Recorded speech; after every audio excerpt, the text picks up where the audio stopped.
Hi, this is Chris. Welcome to my retro gaming channel. Today we're going to look at the classic scrolling beat 'em up Double Dragon. If you like this video, be sure to subscribe and leave a like. Okay, so the story of this game is pretty straightforward. There are two brothers, Bimmy and Jimmy Lee. Bimmy's girlfriend, Marion, is kidnapped by an evil gang led by a machine gun wielding guy called Willie, and the two brothers set out to rescue her.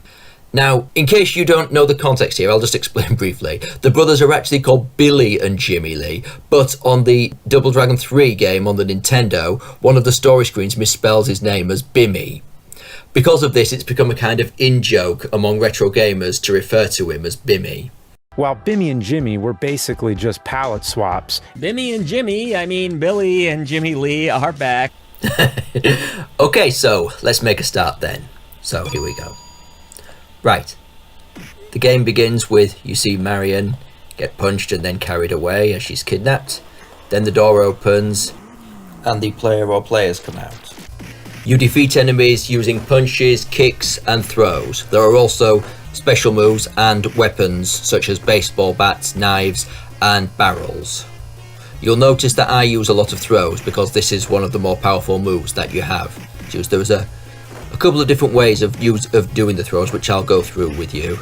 The first one is to punch the enemy from close up, or to punch them from further away and then keep moving towards them as you do more punches. And if that happens, then after the third also punch, you'll throw them over your head. Okay, right, now this woman, she usually carries a whip. It's best to use kicks against her because a kick will always knock her straight down with one hit, whereas punches take two hits to knock her down. Now the big guy there, the giant, obviously throws don't work against him, so you have to just use punches, kicks and other special techniques. He managed to knock me over there. So I managed to punch him down. There we go. Okay, that's taken care of him. Right, so we keep going. I think one of these guys carries a knife, so be careful that they don't manage to throw it at you and hit you with it. There we go, look, he's dropped it, because I got him in a headlock there. Well, the other guy's got it though, but I've did a throw on him. Oh, yeah. Now the first mission boss, use the knife there.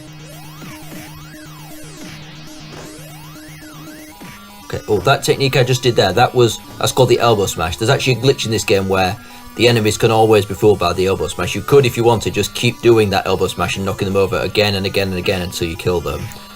But to be honest, I prefer not to do that because it's not very fun to watch, shall we say. It's okay, that's the first mission done. So now we're moving on to mission 2. Okay, now there's a pit there. It's quite crafty to try to knock the enemies or throw them down it if you can. There you go. Yeah, I managed to throw one down and kick the other one down. There. Should be able to do the same with these two here. But okay. One of them fell on it by himself, and there we go. I got the other one down it there.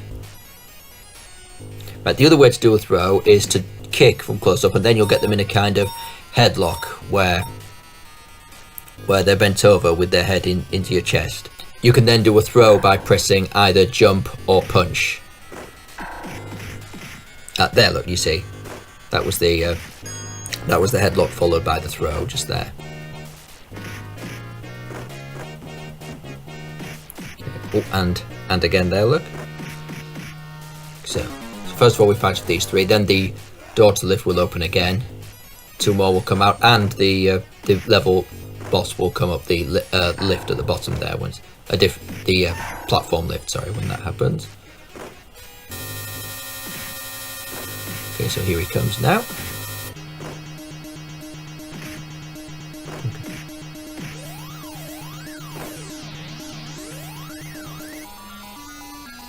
It's better to try to take out his well, shall we say minions, backup, henchmen, whatever, first, because they have much less energy than him, so it's easier to take them out, and then you can just try to take him out one-to-one afterwards. Now, something to note about this game is that the enemies will actually fall over differently and stay down for longer depending on how much energy they have left. At first, you see that? The way he fell down there, the way he kind of fell forwards and rolled to the side. They do that a lot of them when they have more energy left, but when they get down to a certain amount of energy, they'll actually fall over backwards onto their backs when you knock them down. That's their luck. And also, they'll stay down for longer the less energy they have. The more energy they have left, the quicker they'll get back up after you knock them down. So that's quite a handy way to, although they don't have energy bars, that's quite a handy way to tell roughly how much energy an enemy has left.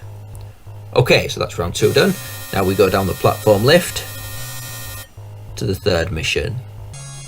There are 2 main parts to this mission. The first one involves going through a wood or forest, and the second part involves fighting your way into the enemy's base. The level has quite an eerie feel to it, which is definitely helped by the music, the background music. You might have noticed that if you throw the enemies or knock the enemies all the way off the left of the screen, they'll actually fall as if they've been knocked into a pit or off a cliff. Oh, like that look, you see. I use the elbow smash to knock the guy over to get the baseball bat off him there. So I do use it occasionally, just not all the time. Okay. And there's a barrel there. There's 2 things you can do with the barrel. If you press the punch button while near it, you'll pick the barrel up, and then you can walk to wherever you want to throw it from, and then press the punch button again to throw it. Or if you press the keep button, you'll actually kick the barrel along the ground at the enemies from where it is. You might have noticed I did that a few times against the first mission boss, remember? But in this one, look, it's better to pick it up and choose where to throw it from. Okay, here's the one with the whip again. As before, it's best to use the kick against her. You can pick up the whip and use it yourself, but I prefer not to do that. I don't find it a very effective weapon. It only has a very short range, and it isn't massively effective. So that's her taken care of. Now let's take care of this guy here. Now, a tactic you'll see me doing here is, like I say, if you kick someone from close up and then get them in the headlock, throw them over your head. If you walk up to them, you can actually do the same thing again as they're getting up. I'm doing it again here, look. Walk up to where they're getting up, kick them as they're getting up, then get them in the headlock and throw them again, and you can keep throwing them over your head back and forth until you kill them. It is a little bit tricky because you have to get the timing just right. You have to kick them just as they're getting up, which is a little bit tricky to do sometimes without practice. But if you can get used to doing that, it is quite an effective way to take out an enemy. Okay, and I'm doing the same thing again here, look. He's dropped a knife, but I'm going to save that because there's a giant coming up at the moment, and it's better to save weapons like knives for use against them. Oh, as long as you don't fall down a pit in the process like I just did there. Now you can actually knock enemies into pits like the pit at the bottom of the screen there, but to do that obviously you have to knock them over backwards, and this giant, as you saw there, look, because he's got a lot of energy at the moment, he's falling over in the forward and roll to the side way right now, so I have to get him down to a certain amount of energy before he starts falling over backwards when I knock him down, and at that point I can try to knock him down the pit. So let's see what we can do there. Oh. Okay, leave him up here. Let's try it now. I should have him down to low enough energy now. Let's give it a try. Yep, there we go. Okay, so that's him gone. Still got the knife. So now there's a gap in the bridge here which we have to jump across. You have to judge it quite carefully. There we go, got to cross it there. But as soon as you get to the other side, another guy appears. Now that giant there, his strategy, he always gets hold of you and throws you straight over his head. So you have to be careful to make sure you're not stood too close to water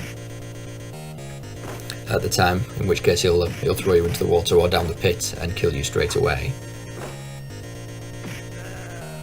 There. See, that's his main tactic there. When you die in this game, when you run out of energy, when you get knocked over, you fall onto your back, but when you run out of life completely, after you've been knocked onto your back, you'll try to get up but then fall over onto your front, and that indicates that you're dead and you've lost a life.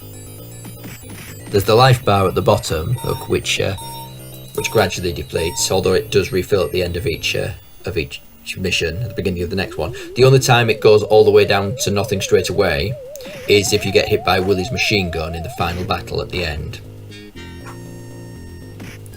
So anyway, we've made it through the forest. Now we're approaching the entrance to the enemy's base. Just a couple more of these guys there. There's a rock there. The rock works in the same way as the barrel. You can either pick it up and throw it at enemies, or kick it along the ground. Oh, and all the the moves and techniques I'm describing are all the same for both first and second player. Unlike later games in this genre like Final Fight, Double Dragon doesn't have a character select feature. Player 1 is always Bimmy, who wears blue and has blonde hair, and player 2 is always Jimmy, who wears red and has dark hair. But other than the colours, the two characters are exactly the same. The moves are identical for both of them. And you might notice that I do use the elbow smash a couple of times in the fight against the two giants here, because it is quite a hard fight, this one. Like I said, I do use the elbow smash sometimes, I just don't use it excessively or constantly.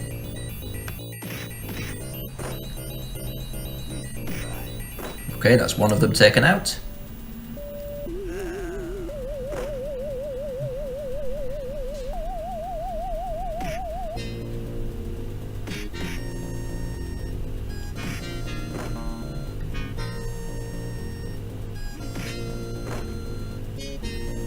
Another elbow smash there. Okay, and there's the other one taken out. Right, now it says invade the enemy's base. So we just need to cross this bridge and then climb up a wall to find the door that leads into the base.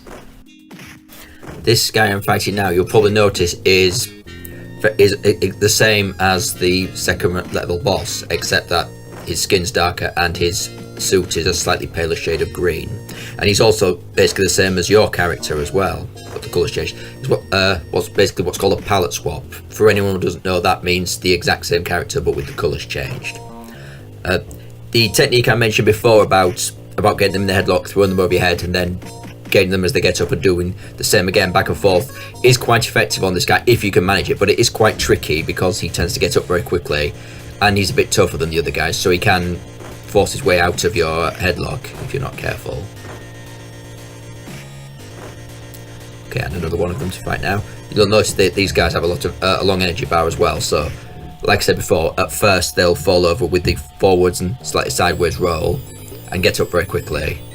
But then once you've got them down to the certain level of energy, they'll start falling over backwards and staying down for longer. Like that, look, you see? That move he just did there, the jump and kick backwards, you can actually do that move as well. You do it by pressing jump and kick at the same time. I personally do. Oh, and there, you saw me do a headbutt there. Again, I don't think I've done that move so far in this game. The way you do the headbutt, you don't actually press any buttons at all. You just push forward twice. You just tap forward, twice on the control pad quickly, and that'll do it. Now, this guy that falls down here, time it right, you can just knock him straight off the edge there. So you don't even have to fight him. Okay. Climbed up the wall there, and now... Okay, now we're almost at the door to the enemy's base now. We just need to get rid of these two guys. Oh, what I said before, about this guy being able to break out of the headlock, he just did it there, did you see? The best way to try to stop him doing that is when you first get them in the headlock, you can either press kick twice to like force their head backwards and forwards, and then press jump or punch to do the overhead throw, or as soon as you get them in the headlock, you can just press punch or throw to throw them over your head straight away. With this guy here, it's best to do it the second way, to throw him over your head straight away. That way he has less chance to break out of your headlock. Ooh, quick elbow smash there. Okay, got one of them. Okay, that's the other one. Now, the boss comes again. It's basically a palette swap of the first round boss. Green skin and white trousers this time. Now, there's a tactic you can use here. If you throw the rock at him, look, you notice it bounces off the wall, then goes back and hits him again after he gets up. Now, that elevated area on the left there, if you can get him onto that, as I have now, look, now what you can do is just stand at the edge and keep punching his legs until you kill him, and there's nothing he can do about it. That's quite a crafty technique against this boss, although, like I say, you'll need to get him down to a level of energy where he's falling over backwards when you knock him down, instead of the forward and side roll. Okay, that's him gone. Right, so fourth mission now, the enemy's base. Now, this first part is quite tricky. You've got rocks or stones that come out of the wall towards you, so you've got to be careful to avoid those if you can. Jump if you can, and these guys here puck spears down at you. So it's best, when you're walking across an area that has those spear guys, it's best to try jumping across them. That minimizes your chances of getting hit by them. Let's take out these two guys here.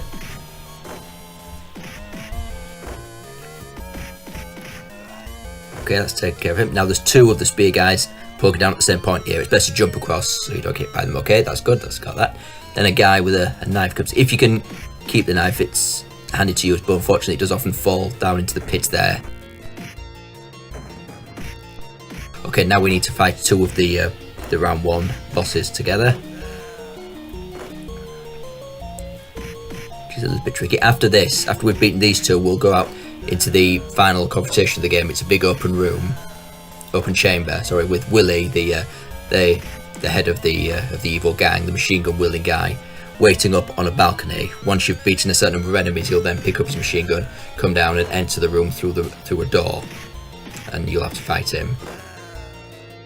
This part has an extra challenge compared to previous levels because, like I say, you've got to be careful not to fall down into the pit of the bottom of the screen there. If you go too low down, you'll... Oh, exactly as I did there. That wasn't intentional. I fell down into the pit there and lost a life. So...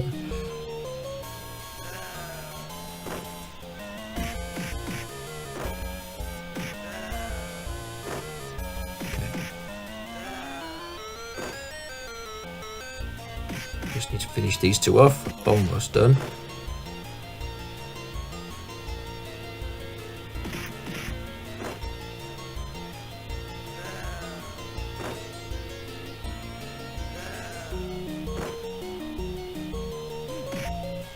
Quick elbow smash, which, as you notice, can work against more than one enemy at the same time. Okay, there's one of them down.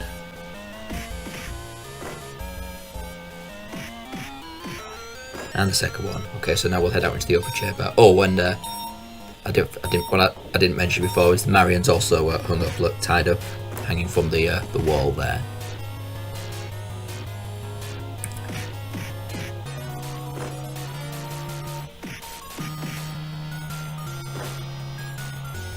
First thing we have to do is take out these 3 guys here. As you beat each of these, they'll be replaced by another palette swap of your character, who's this time wearing yellow. And when you've beaten all of these guys, and there's just the 3 yellow guys, at that point Willie will come down and join the fight. You've got to be careful not to let him get a shot in at you, because if you get hit by his machine gun, it will kill you straight away, take you straight down to 0 life. Not surprisingly, regardless of how much life you have left. Once you've you can either kill the 3 yellow outfit guys first and then take out Willie, or if you do kill Willie, any guys who are still alive will then retreat out through the main door of the chamber, and the game will be complete. So I've taken out one of them there. So it should, okay, yep, here's one of the yellow outfit palette swap guys. Second guy dead, so he'll be replaced by another yellow outfit guy in a moment. And we just need to take out the giant as well.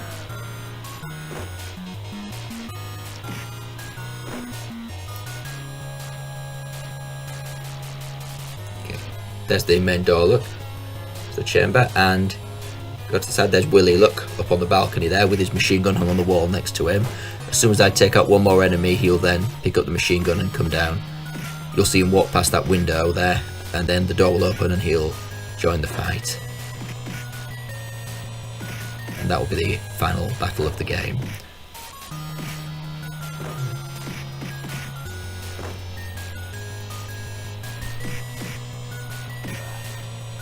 Okay, that's it. The giant's down, so one more of the yellow outfit palette swap guys, and Willie's going to come up. There he is, look, walking past the window.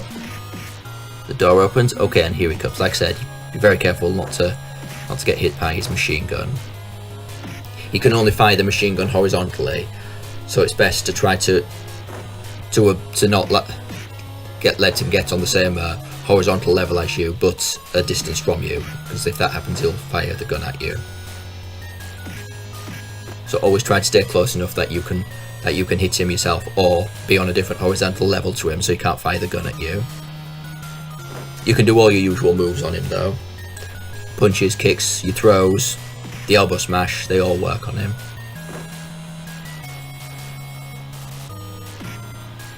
He also doesn't seem to use his gun if you're stood too close to him at the time, even if you are lined up horizontally. So I said that's something to keep in mind. Oh, I think he's walking backwards because he's trying to get far away from me so that he can fire the gun. But I managed to do an overhead throw on him there. Oh, there we go. It's firing his gun at me. Look, and he got me, so I'm dead. So let's continue. Here we go. So again, once you do take him out, Marion will then come down from the wall and kiss you, and the game will be over. Now, curiously, in the one player mode, that's the end of the game. But if you're actually playing 2 players and you're both still alive, once you've beaten Willie and the rest of the gang, you'll then have to fight each other. The game will say, let's fight player 1 versus player 2. Bimmy and Jimmy will then have to fight each other. Whoever wins will then receive Marion's love, even though they've just killed their own brother. It's a bit of an odd ending, I admit, but